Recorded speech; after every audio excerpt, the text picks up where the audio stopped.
आज का live class 11th और 12th के स्टूडेंट्स के नाम। 3 दिन का शेड्यूल क्लास 9 10th को और 3 दिन का शेड्यूल क्लास 11 12th को। चलो आज के क्वेश्चन नंबर 1 की तरफ बढ़ते हैं। पहला क्वेश्चन आया है केमिस्ट्री से, स्ट्रक्चर ऑफ एटम का एक क्वेश्चन है। में लिखा हुआ है nitrogen has the electronic configuration of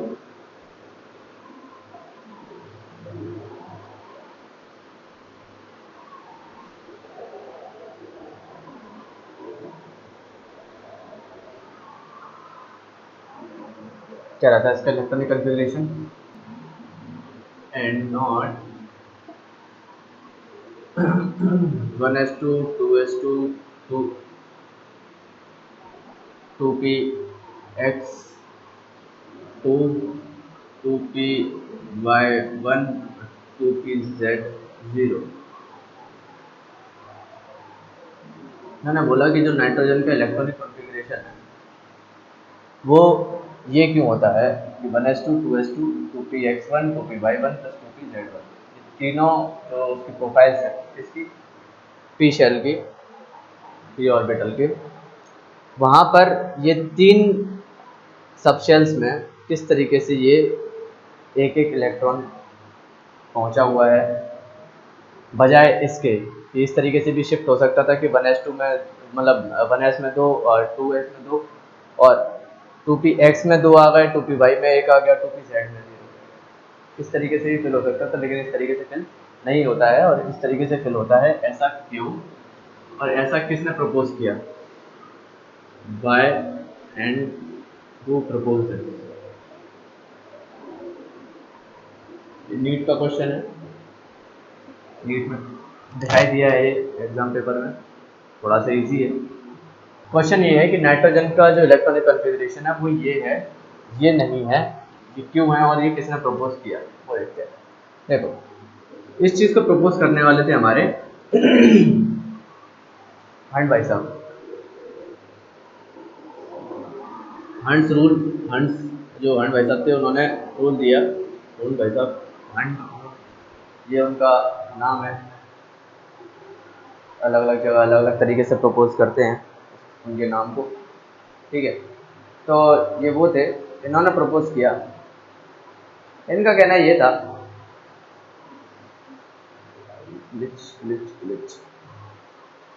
इनका कहना ये था कि जो भी शेल के सबशेल्स हैं वहाँ पर जो इलेक्ट्रॉन फिलिंग हो वो पहले हर एनर्जी लेवल पर फिलिंग, ठीक है। मतलब उस पर जैसे मान लो यहाँ पर गए, यहाँ पे एक शेल क्या हो गई एस की, दूसरी शेल ये वाली, ये 2 एस की शेल यहाँ पर कंप्लीट हो। फिर बारी आती है हमारी पी की। पी में 3 एक्सिस, एक एक्स एक्सिस, एक वाई एक्सिस, एक जेड एक्सिस, ठीक है। तो पहले तीनों की एक एक शेल फिल हो जाएगी, है ना। इस चीज़ को अगर मैं बॉक्स डायग्राम से ड्रॉ करूँ तो कुछ ऐसा,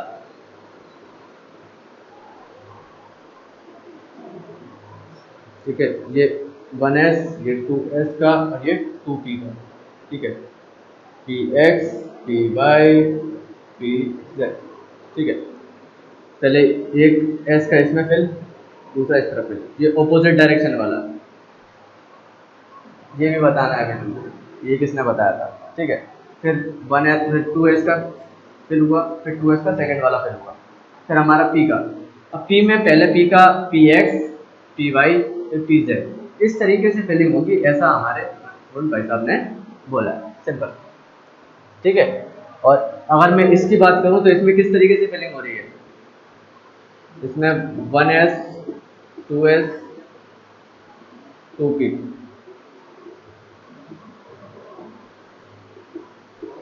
ठीक है। ये ऐसे ऑपोजिट जो रहता है, किसने बताया था ये ऑपोजिट वाला, कि एक की डायरेक्शन, एक की स्पिन ये रहेगा तो दूसरे का स्पिन ये रहेगा। Who told you that? Mister Pauli. इसमें ये खाली रहकर उन्होंने बोला कि तीसरा वाला यहाँ पे फेल हो जाए, ऐसा पॉसिबल नहीं है। ये चीज़ इनस्टेबिलिटी को बताती है। किसको बताती है? ये इनस्टेबिलिटी को बताती है।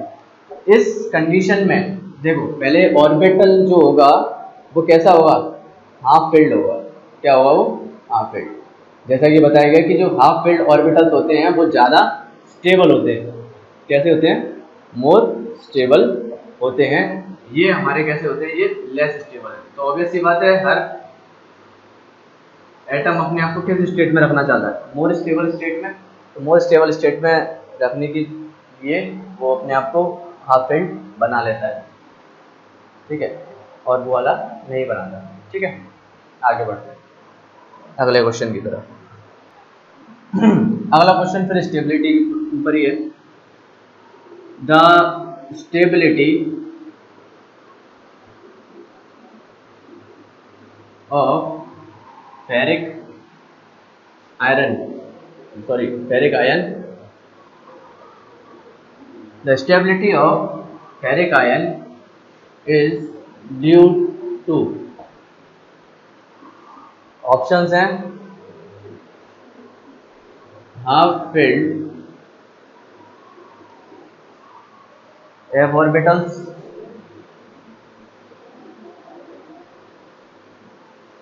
b half filled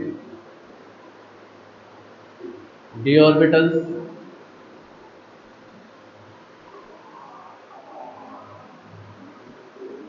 फिर आता है कंप्लीटली फिल्ड,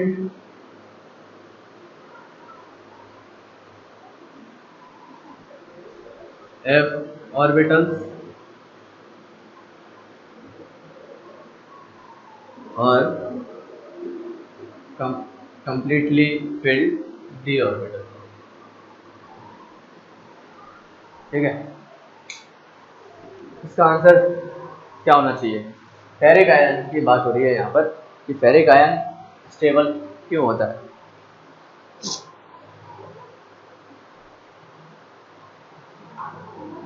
फेरिक आयन पर चार्ज क्या होता है, फेरिक आयन पहली बात है कहाँ से, है किसका, Fe का, राइट। किस एटम का है, Fe एटम, यानी हम इसको सिंपल लैंग्वेज में आयरन बोलते हैं। क्या, आयरन का। अब फेरिक कौन सा स्टेट है वो समझते हैं। फेरिक है हमारा +3 का, कौन सा स्टेट है, +3 वाला। इसके अलावा जो दूसरा स्टेट रहता है वो कौन सा रहता है, फेरस 2+ वाला। ठीक है, हमें किससे मतलब है, हमें इससे मतलब है Fe3+ से। ये एक हिंट हो गई 3+ वाला। बताओ भाई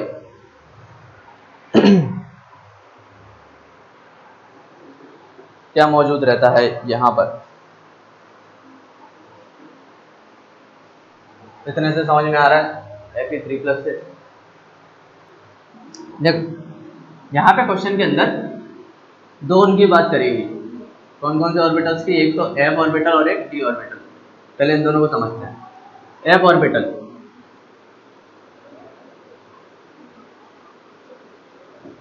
इसमें कितने आते हैं मैक्सिमम,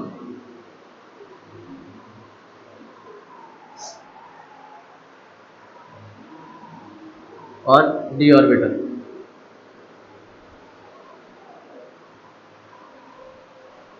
इन दोनों में कितने कितने बनते हैं। या इसको भी देखने से पहले हम ये सोच लें कि क्या ये जो आयरन है, इस आयरन में f ऑर्बिटल एग्जिस्ट भी करता है। तो जवाब है नहीं, f ऑर्बिटल तक वहाँ पर कहानी पहुँचती नहीं है। d ऑर्बिटल तक की कहानी पर ही इसका कार्यक्रम समाप्त हो जाता है। ठीक है, इसका इलेक्ट्रॉनिक कन्फिग्रेशन समझते हैं। पहले Fe का कन्फिग्रेशन लिखते हैं। ठीक है, 1s2 2s2 2p6 3s2 3p6 4s2 आएगा। अच्छा मुझे ये बताओ 4s2 आएगा, मतलब 4s पहले आएगा या फिर 3d पहले आएगा, बताने के लिए पहले 4s ऑर्बिटल आ जाएगा, है ना। पहले क्या फिल होगा, 4s ऑर्बिटल फिल होगा।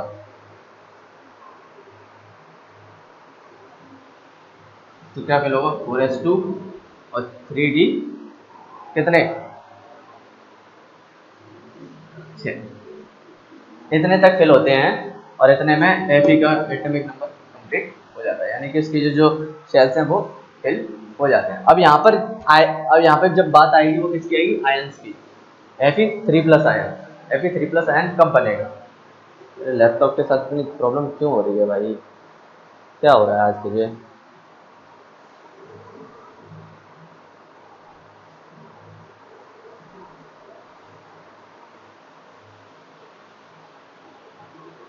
यार आज दिक्कत, मुझे बीमार है, लैपटॉप थोड़ा सा बीमार है। देखो कितने आगे बढ़े, Fe3+, फिर जैसी बात जाएगी क्या होगा, ये यहाँ तक सेम रहेगा, ठीक है। इधर 1s2 2s2 2p6 3s2 3p6, इससे आगे की कहानी चलेगी। कितने इलेक्ट्रॉन गायब है यहाँ से, तीन इलेक्ट्रॉन उसने दे दिए।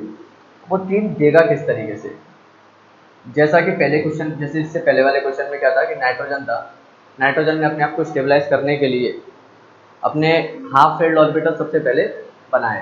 उसने क्या बनाया, इलेक्ट्रॉन्स को किस तरीके से फिल किया कि हाफ फेल हो जाए वो अपनी सेल्स में, सब सेल्स में। यहाँ पर भी कुछ ऐसा ही होगा, जैसे ये कंप्लीट है और डी में कितने आ जाते हैं, मैं इसको अगर ऐसे ड्रॉ करूँ,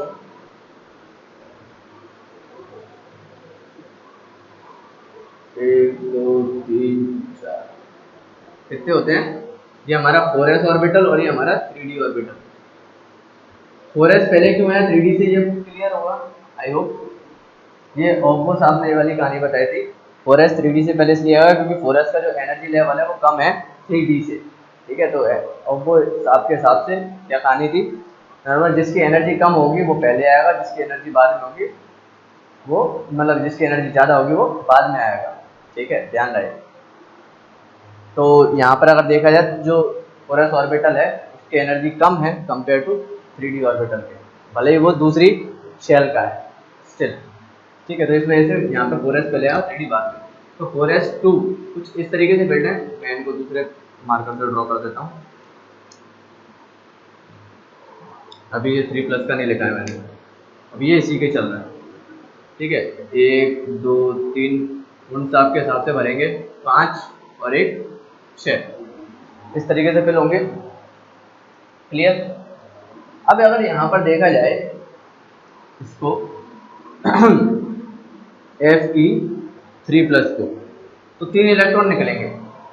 देखो एक तो इसमें से निकल सकता है, राइट, एक इसमें से इजीली निकल सकता है और ये स्टेबल हो जाएगा।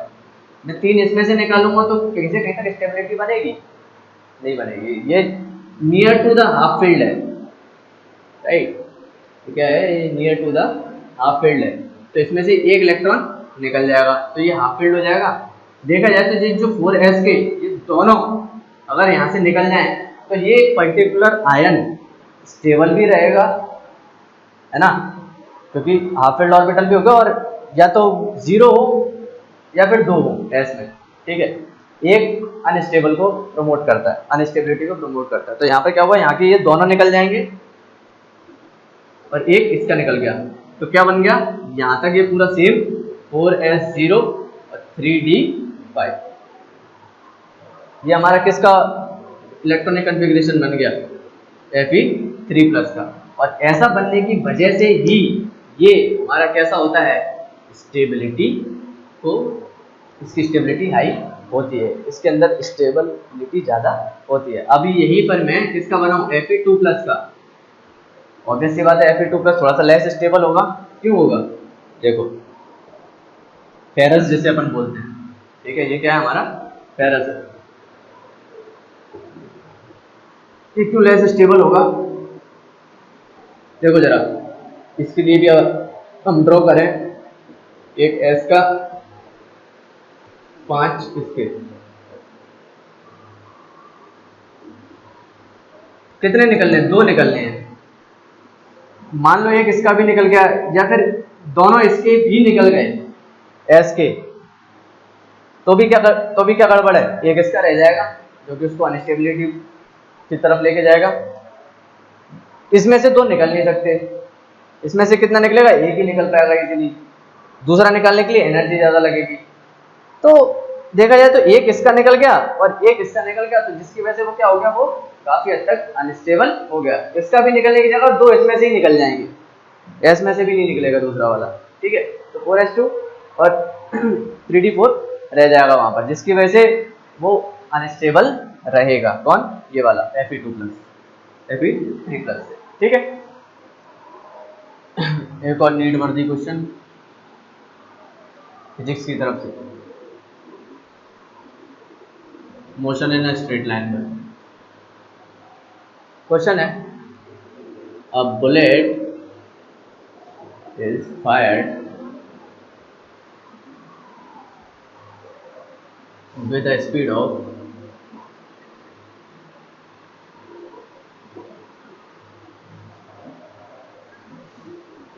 1000 meter per second.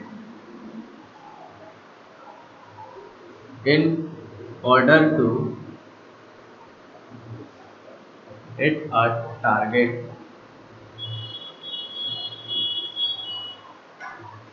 100 meter away,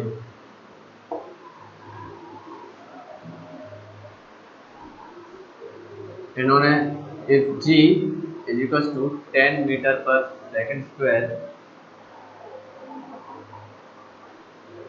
the gun should be aimed, gun किस तरीके से एम्ड होगी। उन्होंने बोला कि एक बुलेट है वो फायर होती है with the speed of 1000 metre पर second in order to hit a target, जो कि टारगेट को हिट करने के लिए जो कि 100 मीटर अवे है, ठीक है। कितनी दूर है, 100 मीटर दूर है। अगर जी की वैल्यू हम 10 मीटर पर सेकेंड स्क्वायर मानते हैं, देखा जाए तो टारगेट कहाँ है, एक तरीके से वर्टिकल डायरेक्शन में जी लग रहा है यहाँ पर। तो the gun should be aimed, तो उन्होंने बोला द गन किस तरफ एम्ड होगा, ठीक है। देखा जाए तो कहीं ना कहीं ये वर्टिकल डायरेक्शन को रिप्रेजेंट कर रहा है ना। ऑप्शन है हमारे directly towards the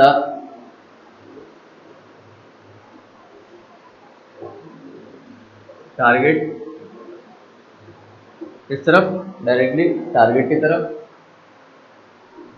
5 centimetre above the target, target से 5 सेंटीमीटर ऊपर,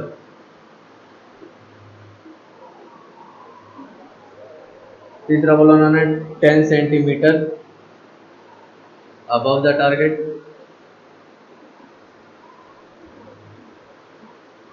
चौथा है 15 सेंटीमीटर अबव द टारगेट, ठीक है। आई गेस ज़्यादा टिपिकल क्वेश्चन नहीं है ये, ठीक है। इसमें सिंपल सी कहानी है, बुलेट फायर हुई है, उसको स्पीड ये मिली है और टारगेट उसने इतनी दूर हिट किया है, ठीक है। तो देखा जाए तो ये इसकी वेलोसिटी हो गई कैसी, फाइनल वाली, जब वो टारगेट को हिट कर रही है। इनिशियल वेलोसिटी ऑब्वियसली क्या होगी, 0 होगी। हमें बताना है कि ऑब्जेक्ट कितनी दूर रखा हुआ है,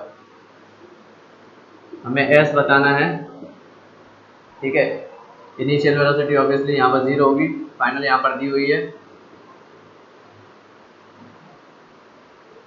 और जो हमारा क्या है, अभी हम पहले क्या कैलकुलेट कर लें, हमें टाइम गिवन नहीं है, राइट। तो टाइम कैलकुलेट करने के लिए हम क्या करेंगे, ये जो पर्टिकुलर टारगेट है 100 मीटर दूर, 100 मीटर का टारगेट तो हमारे किस स्पीड से चल रहा है, 1000 मीटर पर सेकंड की, उससे अचीव हो रहा है, तो हम क्या करेंगे, टाइम निकालने के लिए ये जो 100 है अपॉन 1000 कर देंगे, तो हमें टाइम पता लग जाएगा। टाइम हमारा कितना आ गया, 0.1 सेकेंड। 0.1 सेकेंड के अंदर हमारा वो जो पर्टिकुलर टारगेट है वो हिट हो जाएगा। अब 0.1 सेकेंड में हिट हो रहा है, इसी का हम यूटिलाइजेशन इस एस को निकालने में करेंगे। इनिशियल वेलोसिटी 0 है, तो जो हमारी सेकेंड इक्वेशन ऑफ मोशन को हम यहाँ पर लगा देंगे। क्या है हमारी, u 0 है, तो हमारी जो सेकेंड इक्वेशन ऑफ मोशन है वो क्या क्या रह जाएगी, केवल gt² रह जाएगी, है ना। s निकालना है, g 10 दिया हुआ है, टाइम कितना है 0.1 का स्क्वायर, हाफ gt²। क्या लगाना है हम क्या करेंगे, यहाँ पर फॉर्मूला लगाएंगे सिंपल सा, s का क्या रह जाएगा, हाफ gt² रह जाएगा। ut प्लस हाफ gt² वाला फॉर्मूला लगा, ut 0 हो जाएगा, क्यों, क्योंकि इनिशियल वेलोसिटी 0 है। हाफ gt² यानी कि हाफ g10 t 0.1 का स्क्वायर कितना हो गया, कैलकुलेट कर लो। ये सब किस में, मीटर में, ये किस में, सेंटीमीटर में। निकाल लेते हैं, चलो छोटा सा, छोटी सी बात, 0.1 का स्क्वायर करके निकुल के सिंपल सा वो है, और तुम्हारा ये आंसर आ जाएगा। ठीक है, बहुत बेसिक सा। 5 centimetre would be the answer, 5 centimetre above the target. हमारा ये जो पर्टिकुलर बुलेट है वो ये करेगी। क्वेश्चंस इजी दे स्टार्टिंग के लिए, ठीक है। You guys are I guess preparing right now. धीरे धीरे प्रिपरेशन को स्ट्रॉन्ग करो, चीज़ें और अच्छी होंगी, है ना, और अच्छी तरह पढ़ेंगे। क्वेश्चंस की जो टफनेस लेवल है वो भी बढ़ेगा धीरे धीरे, but at the starting level these questions are okay. ठीक है, जहाँ पर एकदम से अभी जैसे ये क्वेश्चंस सारे हमारे किसके, ये मोशन और स्ट्रेट लाइन का था, और वो हमारा स्ट्रक्चर ऑफ एटम के थे, तो 11th क्लास के क्वेश्चन थे, जो कि ठीक है, मतलब हम पढ़ रहे होते हैं 9th वगैरह में, तो उससे थोड़ा सा अब लेवल कह सकते हैं। पहली बार टॉपिक इंट्रोड्यूस होता है इस पर्टिकुलर टाइम पर, तो it might be a problematic situation for most of the students. ठीक है तो कोई दिक्कत वाली बात नहीं है, धीरे धीरे प्रिपरेशन करो, काफ़ी अच्छे लेवल पर पहुंचेंगे। थोड़े और क्वेश्चंस भेजो, ताकि उनको अच्छे अच्छे क्वेश्चंस को भी हम यहाँ पर डिस्कस करें, है ना। तब तक मिलते हैं फिर नेक्स्ट सेशन में। आज का सेशन हम यहीं रोकते हैं, ठीक है, बाय।